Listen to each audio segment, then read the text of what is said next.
இந்தியாவில் உள்ள மிக பழமையான நகரங்களில் மதுரையும் ஒன்று. சங்கம் வளர்த்த நகரம் என்று பெயர் பெற்றுள்ளதில் இருந்தே இதன் தொன்மையை புரிந்து கொள்ளலாம்.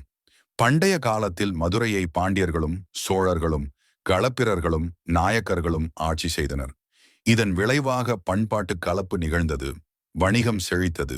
இதற்கான சான்றுகள் மதுரைக்கு அருகில் உள்ள கீழடியில் நடத்தப்பட்ட அகழ்வாய்வில் கிடைத்துள்ளன. சங்கம் அமைத்து தமிழை வளர்த்த பெருமை மதுரைக்கு உண்டு. கிழக்கு கடற்கரையில் அமைந்திருந்த தொண்டியிலிருந்து மதுரைக்கு அகில், சந்தனம் போன்ற நறுமணப் பொருள்கள் கொண்டு வரப்பட்டன.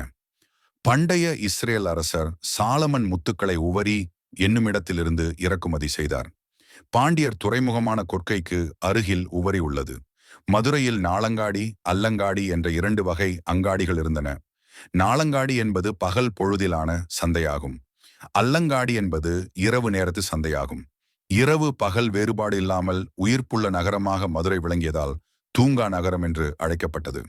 பெண்கள் எந்தவித பயமும் இன்றி இரவு நேரத்தில் அல்லங்காடியில் பொருள்களை வாங்கிச் சென்றனர். அந்த அளவிற்கு பாதுகாப்பானதாக மதுரை நகர் விளங்கியது.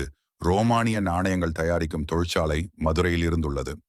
பிற நாட்டு நாணயங்களும் மதுரையில் அச்சடிக்கப்பட்டது. புகழ்பெற்ற கிரேக்க வரலாற்று ஆசிரியர் மெகஸ்தனிஸின் குறிப்புகளில் மதுரையை புகழ்ந்துள்ளார். மௌரிய அரசனான சந்திரகுப்தரின் அமைச்சரான சாணக்கியர் மதுரையை பற்றி தனது அர்த்த சாஸ்திரத்தில் குறிப்பிட்டுள்ளார். மதுரை நகரை சுற்றிலும் இருந்த அகழியில் யானைகள் கூட செல்லும் அளவுக்கு அகலமான சுரங்கப்பாதைகள் அமைக்கப்பட்டிருந்தன. இவ்வாறு மதுரை பண்டைய காலத்தில் சிறப்புற்று திகழ்ந்தது. மேலும் போட்டித் தேர்வு மற்றும் பொது அறிவு தொடர்பான தகவல்களுக்கு நமது சேனலை சப்ஸ்கிரைப் அண்ட் ஷேர் செய்யுங்கள்.